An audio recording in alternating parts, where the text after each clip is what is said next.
رسا نے تیرا کہاں سے آئے صدا لا الہ الا اللہ۔ اقبال نے تو کسی اور کانٹیکس میں کہا تھا، لیکن میں اس کو یہاں بھی استعمال کرتا ہوں۔ اگر مدرسے میں آپ نے سہولتیں نہیں دیں، بچوں کو رہنے کے لیے راشن اچھا نہیں دیا، ان کا لباس اچھا نہیں کیا، کتابیں نہیں پرووائڈ کی، اور آپ چاہتے بھی ہیں کہ دین پھیلے، اشاعت ہو، اچھے عالم پیدا ہوں، ہماری ضروریات پوری کریں، تو پھر یہ آپ کی توجہ چاہتے ہیں یہ مدارس۔ ان پر توجہ دیں گے، اچھے علماء پیدا کریں گے، تو مساجد کے ممبروں پر آپ کو اچھے لوگ نظر آئیں گے، پڑھے لکھے لوگ نظر آئیں گے۔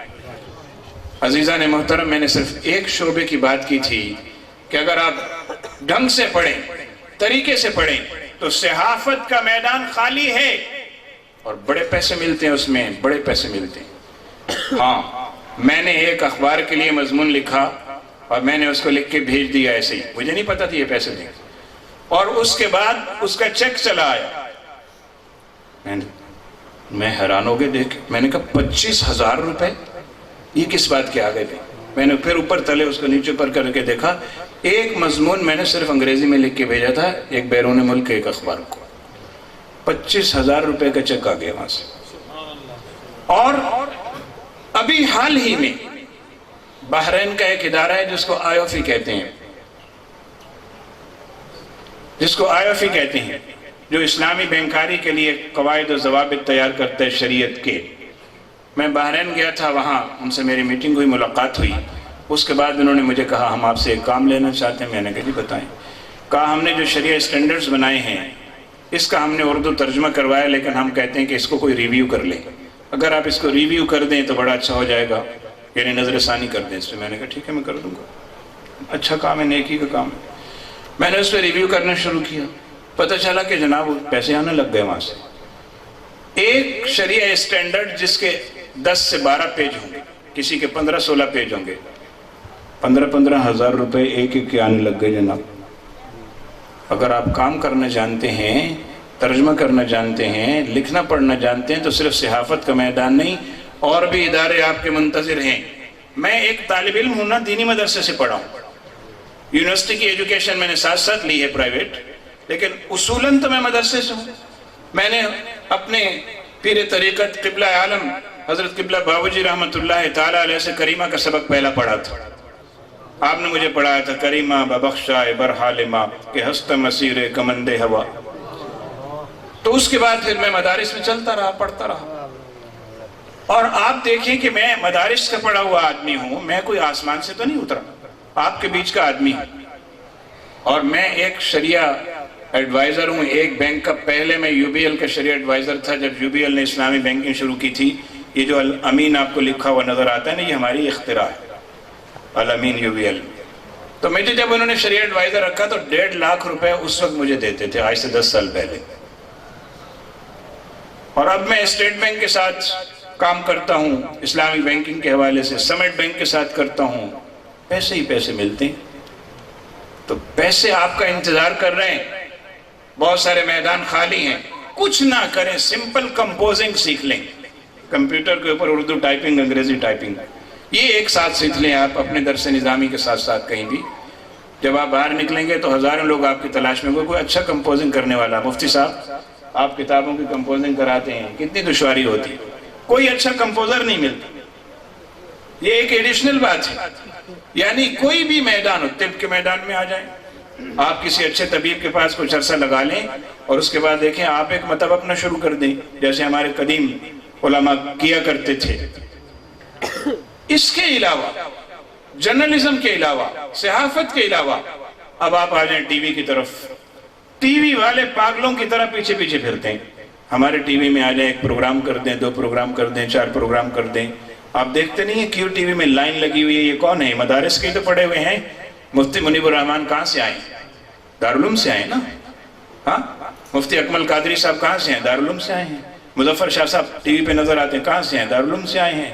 اور اس کے علاوہ کئی نام مختلف ٹی وی چینلز پہ آتے ہیں، کہاں سے آئے؟ مدارس سے آئے ہیں۔ اور ان کو نئے لوگوں کی ضرورت ہے، وہ کہتے ہیں پرانے چہرے جو ہیں ان کو بدلا جائے، نئے لوگ لائے جائیں، اچھے بولنے والے لائے۔ اگر آپ کو گفتگو کا سلیقہ ہے تو ٹی وی چینلز والے آپ کے پیچھے پیچھے پھریں گے کہ آئیے ہمارے پاس ذرا، ہمیں بھی ٹائم دیجیے۔ بے شمار کام ہیں جو آپ کے منتظر ہیں، اللہ تعالیٰ نے آپ کے لیے بے روزگاری کا کوئی دروازہ نہیں کھولا، روزگار کے ہزاروں دروازے کھول رکھے ہیں۔ درس و تدریس ہے، کالجز میں، اسکولوں میں، یونیورسٹیز میں۔ میں نے 27 سال یونیورسٹی میں پڑھا ہے، ایک مدرسے کا طالب علم یونیورسٹی پہنچ گیا، اور یونیورسٹیوں والے آپ سے بہت ڈرتے ہیں، میں آپ کو بتا دوں، آپ کو ڈرنے کی ضرورت نہیں ہے۔ ایسے کہ مروب نہ ہوتے رہنا کہ یونیورسٹی والے ہم سے کوئی بہت ترم خان ہوتے ہیں، نہیں۔ ایک طالب علم جو کسی مدرسے سے بھاگا ہوا ہے، تیسرے چوتھے درجے میں بھاگ گیا، اور اس نے بی اے کر لیا، ایم اے کر لیا کسی طرح سے، اور کسی کالج یونیورسٹی میں لگ گیا، تو اب لوگ اس سے چھپتے پھرتے ہیں کہ یار یہ مدرسے والا آگے ہماری ایسی تیسی ہو جائے گی، اور ہوتی ہے۔ میں نے ایک پروفیسر صاحب سے، جن کا 30 سال کا تجربہ تھا پروفیسر شپ کا، اور اسلامیات کے پروفیسر تھے، اور مجھے پتا تھا یہ مدرسے سے کہیں سے نہیں آئے، یہ وایا بٹھنڈا آئے ہوئے ہیں پروفیسر۔ تو میں نے ان سے ایک دن ایک سوال کر لیا، میں نے کہا جی اکثر کا اطلاق کتنے % پہ ہوتا ہے؟ اکثر کا۔ کہنے لگے کیا مطلب؟ میں نے کہا دیکھیں نا کہ ہمارے ہاں جو ہے وہ الیکشن ہوتے ہیں، انتخابات ہوتے ہیں، لوگ ووٹ ڈالتے ہیں، تو کہتے ہیں کہ اکثریتی ووٹوں والی جماعت جو ہے وہ جیت گئی۔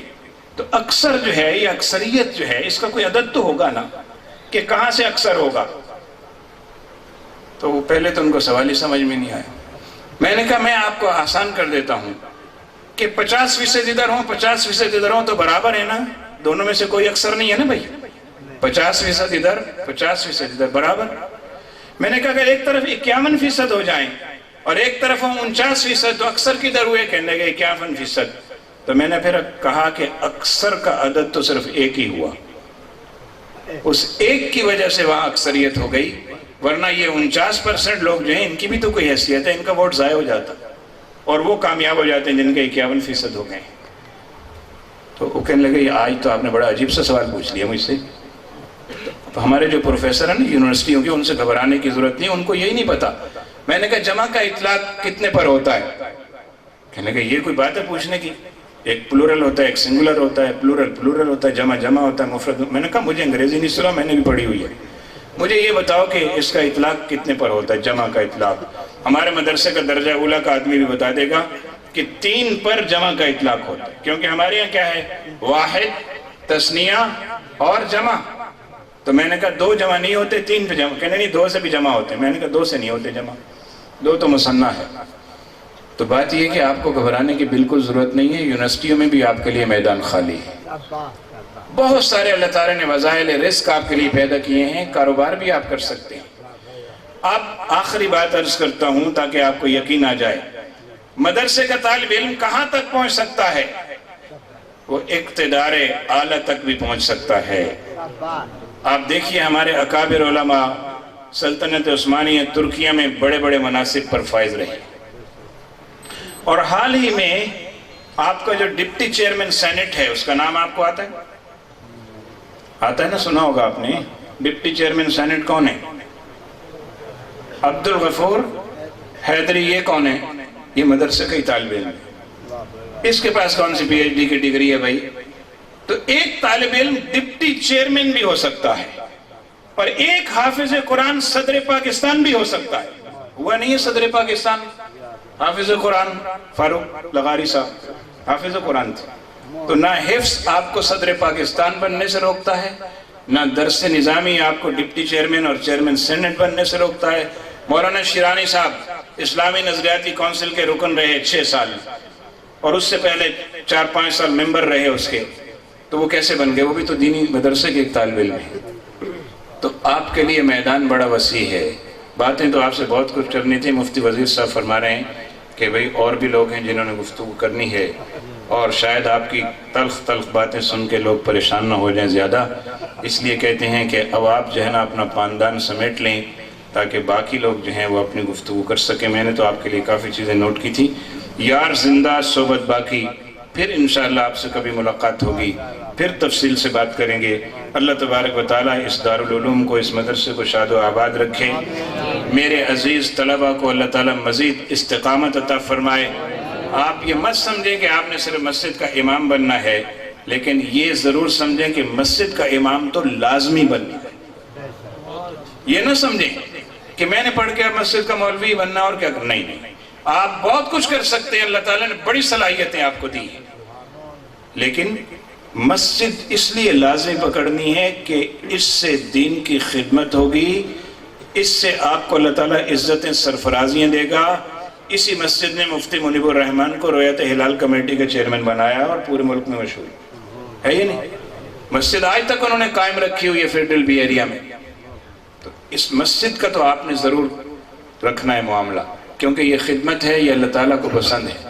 اور دعا ہے حضرت ابراہیم علیہ السلام کی وَجَعَلْنَا لِلْمُتَّقِينَ إِمَامًا، تو متقین کا امام بننا یہ بھی بڑی شان کی بات ہے، چاہے وہ امامت صغریٰ ہو یا کبریٰ ہو، میں اس بحث میں نہیں جاتا ہوں، لیکن مسجد کو آپ نے لازمی پکڑنا ہے، اور اس کے ساتھ دنیا کے ہزاروں کام ہیں جو آپ کر سکتے ہیں اور لوگ کر رہے ہیں، اور بہترین رزق کے وسائل اللہ تعالیٰ نے ان کو دیے ہیں۔ رب العالمین آپ کے ماں باپ سے بھی راضی ہوں جنہوں نے آپ کو دینی تعلیم کے لیے وقف کیا۔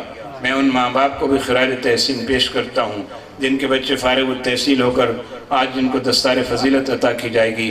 میں آپ سے معذرت بھی چاہتا ہوں کہ میں نے آپ کی بہت زیادہ سمع خراشی کی ہوگی۔ وآخر دعوانا الحمدللہ رب العالمین۔